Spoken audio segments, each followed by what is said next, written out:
So Neil, I know you've heard this before, but I'm going to reiterate it right now. Hit me with it. Paul George does not, and I reiterate, does not finish the season in Los Angeles. Yeah, I agree, but you drink something.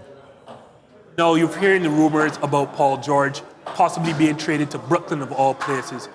And I'm here to say that not only do I think that these rumors are true, I don't see a scenario where Paul George finishes the season in Los Angeles.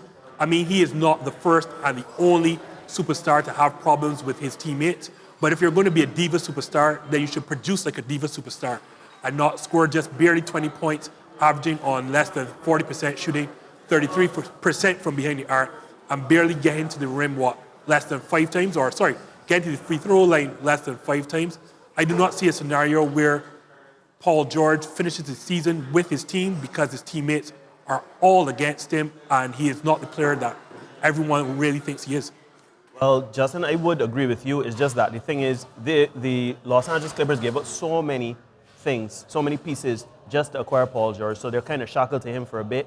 And the second thing is that any team that he trades for, they're going to essentially take themselves out of contention. I think he's a great regular season player.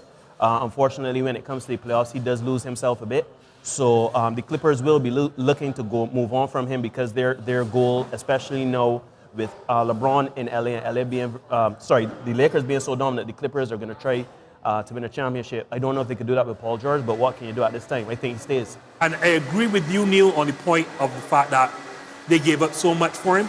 But Doc Rivers' firing shows me that Steve Ballmer is not making a joke, and anything less than a title will not do. So that is the primary reason I believe that we're seeing the end of Paul George in the Los Angeles Clippers.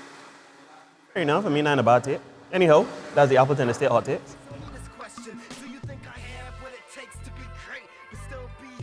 Learn from my mistakes.